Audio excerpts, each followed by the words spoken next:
I love celebrating when cool things happen to our creators, when they land a job, they start a company, they get press, whatever it is. I love those things. But one of the things I always like to make sure to think about is to really back it up, to understand how we got here. Because it's really easy to sort of say, oh, this is awesome, this cool thing happened. But I want to go back to the beginning for this to understand why this works. We use these concepts of creation events to help people achieve awesome outcomes, but it doesn't start out in that way oftentimes.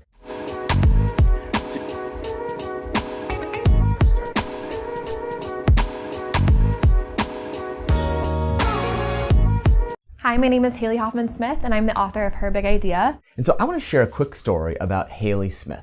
Now, Haley is someone that I was able to meet really at the start of the journey of her creation event.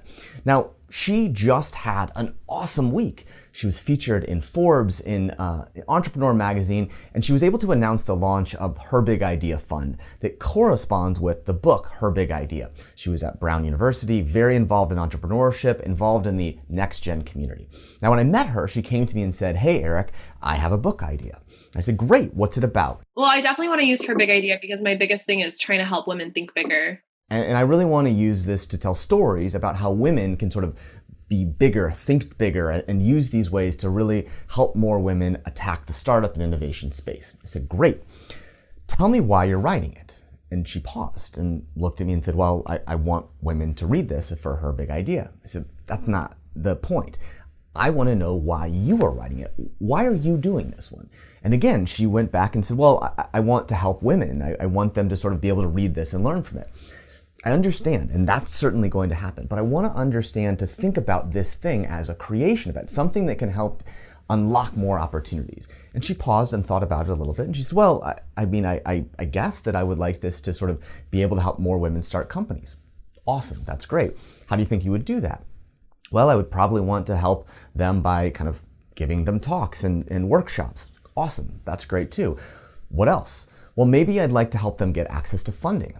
That's awesome too. Have you ever thought about maybe even helping be in venture capital? She's like, oh my God, I would love that, but that's not possible for me. I was like, just hold on a second. I said, well, what if you're able to sort of talk about this concept of that women are only receiving about 2% of capital and sort of paint a picture that can help understand how we could change these things differently. And she immediately got excited. That would be awesome. But I'm just a 20-something. I've not had any startup successes. Like, what does this mean for me? And I said, well, think about this concept of a book really as a tool to sort of showcase your thought process on how this might work.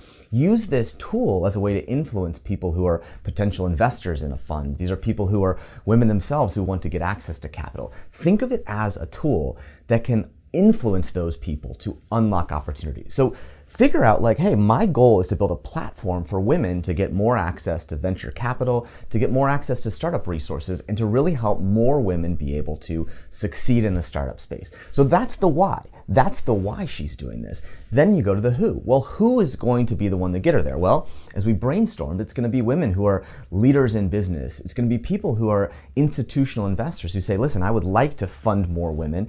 And ultimately, it's going to be women themselves, those individuals that want to start companies that are younger and are trying to figure out how to do it. So that was the why and the who. Now the what was some of the things that Haley already had. She wanted to talk about women. She wanted to talk about strategies. But one of the biggest things is this book had to be bigger than that, had to be something that painted a contribution. So oftentimes we think about writing a book or starting a podcast as telling our stories. But for her, I told her, I want you to create a network of collaborators who can be a part of this bigger thing. So she went off and started working on these things. And over the first 4 months, she put together a really solid first draft of her manuscript. But when I read it, I said, listen, Haley, here's the thing. You have to think bigger. You have to think more of this as a platform. And I want you to make sure that you connect with your reader in a way that adds empathy. We want them to like you, to feel connected to you. And so she opened up, and the story tells about her own failure in her very first venture as one of those things that she had to overcome in order to accomplish those things. So as we talked about that midpoint along the way of her sort of 8-month creation journey, we talked about it and said, well, how do you leverage this up? How do you go next? And she said, well, I'm now starting to have these conversations. Those women and people that I was connecting to about entrepreneurship are now asking me, well, how can we get involved? And so I'm now talking about maybe doing a fund. And I said, great, now is the time to really combine all these things together.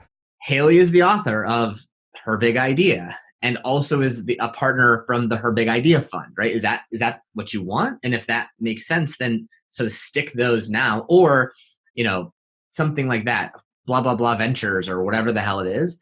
But it's the funny thing about branding is, as much as you think, oh, whatever, like they're just different brands, you've got such a limited slice of people's attention that the more these things feel like a natural, seamless thing, the better. I want you to think about this creation event as a platform. How do you wind up taking the Her Big Idea book and maybe combining it into a brand and a platform all around this thing called Her Big Idea? So as things continued to unfold, it got bigger and faster, and suddenly things started to happen. Well, now how do you wind up getting access to people to this fund that you may start? Well, now you want to be able to spread this across the country. And so the next thing that started to happen was the idea for a Her Big Idea speaking tour. So all of these things started out as a book idea, as a direction she was interested in. She was already doing research, thinking about it. She was studying this at school. But suddenly when you started to pull all these strategies together, it started to become something that was much bigger and more powerful. That's the power of a creation event.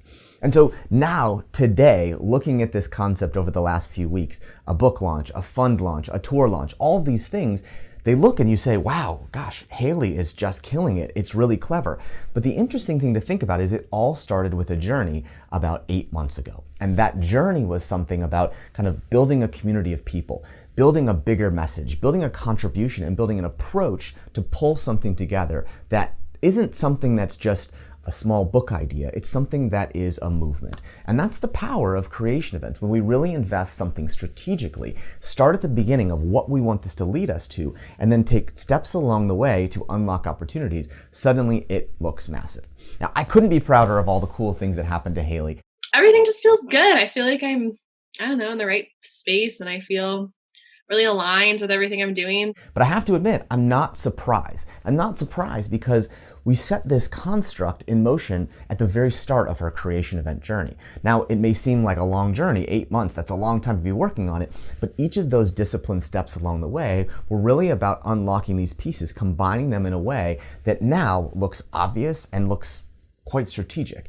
That's the power of thinking about things differently. Starting at the beginning to say, why are you creating something? Why are you creating this podcast, this event series, this book?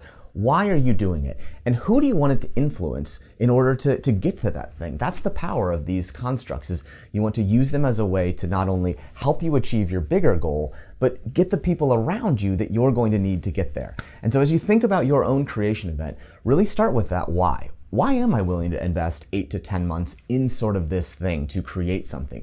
And then who do I need to influence to get myself there? And then what do you create?